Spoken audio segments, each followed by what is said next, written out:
Hi, hello, and welcome one and all to another Stardew Valley video. In today's installment of this series, I've decided to tell you a story I handpicked from the heavy book we call history. It is quite a long and tumultuous tale, so sit back, relax, and enjoy the show. I've quite the evening planned.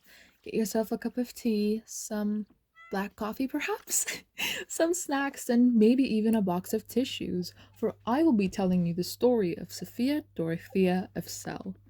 Keep in mind that this video, although I've tried my best, is not a proper and or reliable retelling since there is so much to this. And per usual, I will leave all of my sources, yes, including Wikipedia, down in the description if you'd like to check them out for yourself. But without further ado, let me introduce you to Sophia Dorothea, our main character. She was born on September 15, 1666, to the Duke of Brunswick-Lundberg, George William, and his mistress, a French noblewoman called Eleanor Marie. A relevant tidbit on George William is that he became the Duke upon the death of his elder brother. He was pressured to marry Sophia of Palatine, but since he was in love with Eleanor, he refused. Instead, he promised one, to never provide legitimate heirs, and two, that the bulk of his inheritance would go to his younger brothers. In 1658, George William's youngest brother, Ernest Augustus, married Sophia instead and fathered George Ludwig, or Louis, also known as George I of Great Britain. Yep, we're talking about royalty here. Sophia Dorothea was legitimized at the age of 8 since there was little worry about the Duke having a daughter. But, she was the daughter of the Duke, so there were discussions very early on who to marry her off to. George William had multiple choices here, like the neighboring Duke or one of the princes of Denmark. However, in the end, he decided that George Ludwig, her first cousin, was a better fit for her. I hate the monarchy. Sophia could be described as frivolous, passionate, and romantic, dainty and beautiful, with an exquisite shape, masses of dark brown hair, and large black eyes. While Ludwig, as I will be referring to him from this point on, was not an ideal groom. His mother once wrote about him as, quote, the most pig-headed, stubborn boy who ever lived, who has round his brains such a thick crust that I defy any man or woman ever to discover what is in them, end quote. I would like to apologize for the accent real quick. In 1676, when he was 16, he impregnated a governess in his parents' household, which, as you can guess, caused a minor scandal. He was also cold, stiff, and overall very unpleasant. The first cousins, yes, I'm going there, married on November 21st, 1682, when Ludwig was 22 and Sophia was 16. They had a son, George Augustus, a year or so later. Ludwig and the mother, Sophia, had accepted the union but felt contempt towards Sophia Dorothea, believing that her birth and manners were inferior as she was brought up by actually in-love parents who gave warmth and affection to their daughter. The married couple had known each other for years and never liked one another. As you can guess, marriage did little to help that. Ludwig treated Soph coldly. He frequently scolded her for her lack of etiquette, and the two had loud and bitter arguments. In 1686, with her in-laws and husbando, they went for a trip to Venice during Carnival. It was her first visit abroad, and the Italian men admired her beauty and charm, which, according to Rebecca Starr Brown, who I'm basing most of this off of, did not please Ludwig, and he continued to find her irritating. Though, homeboy still hid it, as Sophia was pregnant with their daughter, also named Sophia Dorothea, by the time they returned home. It was around 1678, during the Sophia Dorothea the daughter pregnancy, that Ludwig properly took a mistress, whom I will be referring to as Mel because her full name is my own personal nightmare. Our girl Soph discovered this while she was still pregnant and complained to Ludwig about how unacceptable his behavior was.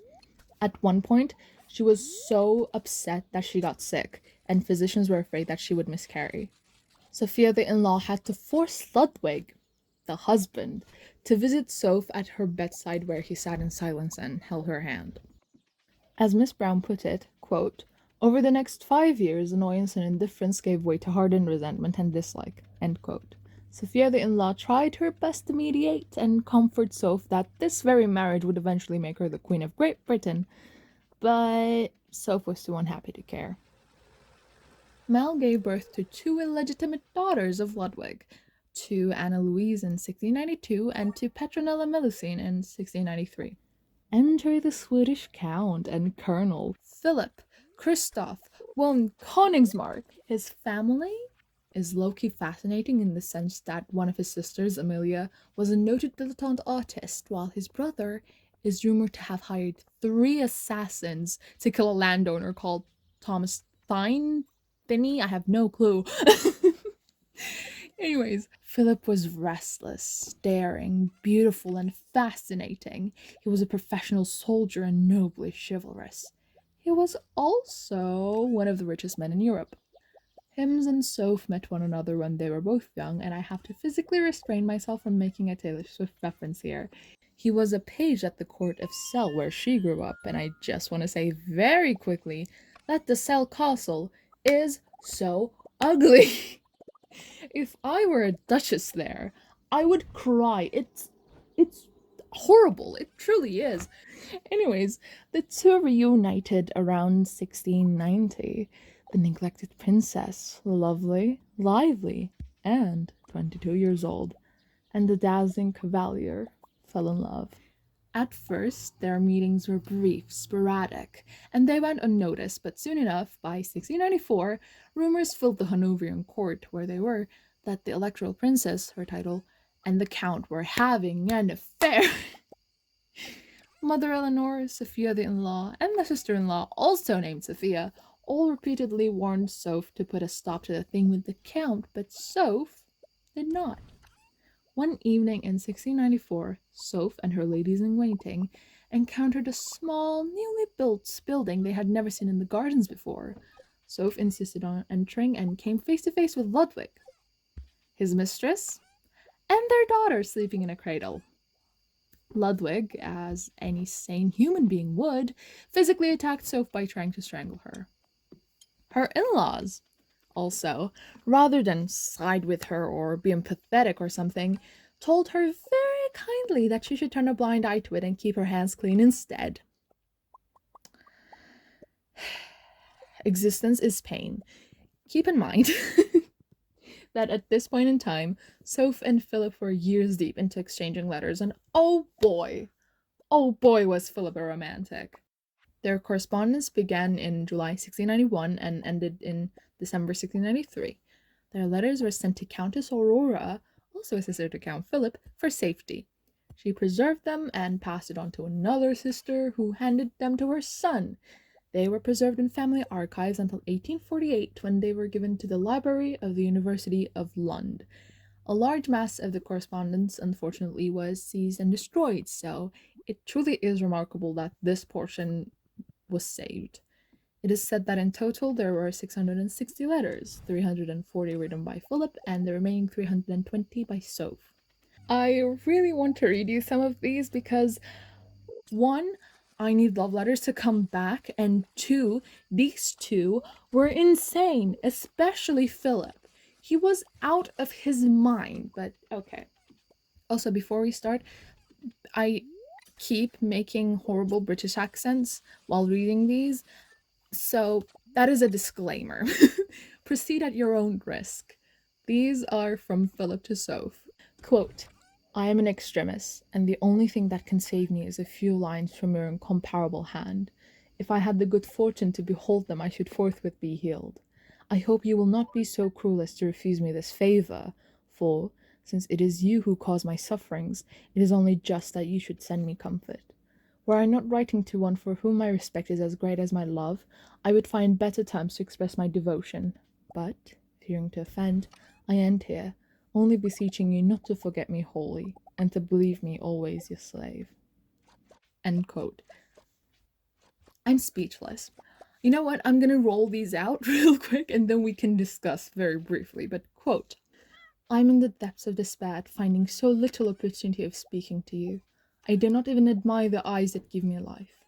For pity's sake, let me see you alone, that I may say 4 words. Only 4 small words. Oh, how dearly it costs me to love you.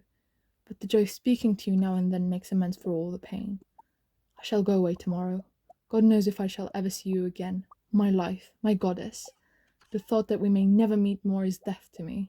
I feel ready to plunge a dagger into my heart, but since I must live, I pray that it may be always for you. End quote.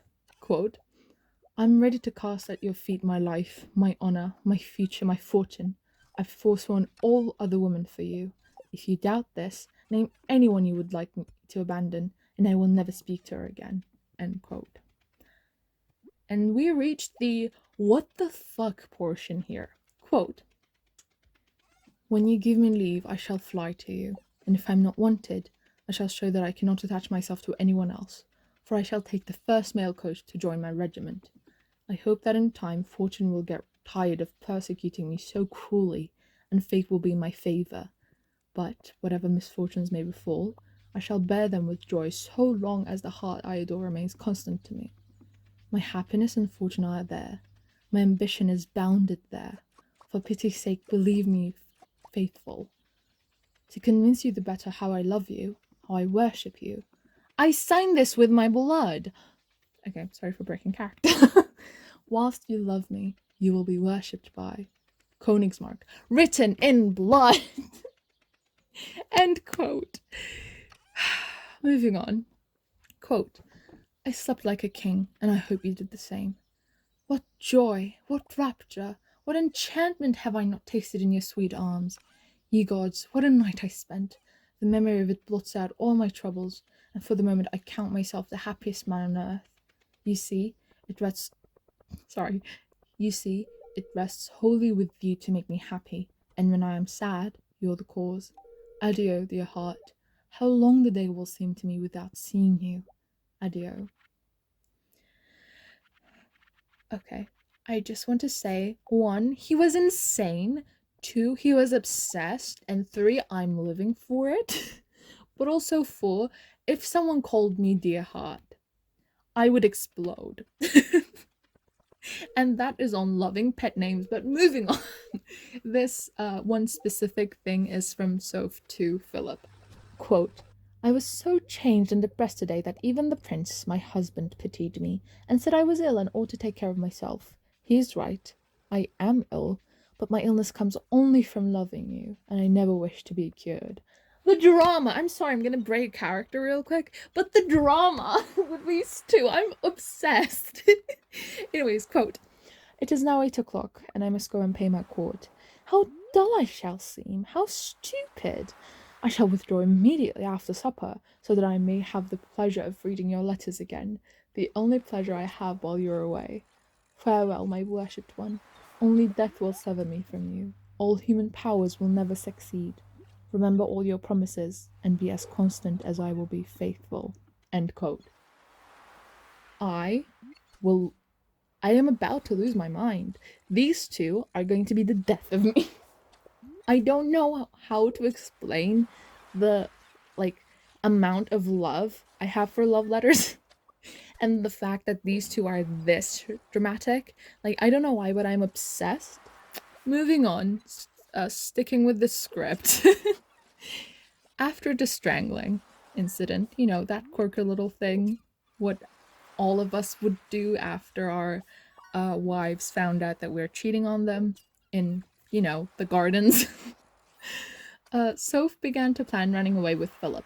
However, their plan was discovered by Ernest Augustus's mistress, Countess von Platen, I don't know. She despised Soph as she had tried to marry her daughter, Sophia Charlotte, yes, another Sophia, to Philip, but he refused because, as we've seen previously, he promised fidelity and devotion to our Soph. And he was also insane. But on the night of July 11, 1694, Philip was seen entering Soph's apartments. At the time, not only was she living separately, but Ludwig was in Berlin. Upon entering, Philip told Soph that there was a carriage waiting for them, but she asked him to wait 24 hours so that she could say goodbye to her children. Von Platen and her allies were monitoring their movements from nearby, and when they saw Philip enter, She went to Ernest Augustus and told him she could catch the lovers and put an end to the affair altogether. He agreed, and she returned to her post, ordered all the exits from Soph's apartments to be locked. When Philip tried to leave, he found himself blocked and figured out what had happened. One Clayton and her comrades entered the apartments and murdered him. Soph, however, didn't know what happened. She was met the next morning and told that she had been ordered to be confined to her apartments. Philip was simply believed missing. When a formal inquiry was requested, it was eventually dropped, and the official party line was that he had clearly disappeared on his own free will. Sophia would never find out what happened to her lover. No trace of him was ever discovered. Meanwhile, Ernest and her father, George, started the divorce proceedings. In the end, Soph was deprived of her visitation and was strictly confined within the Alden castle. She was told none of this.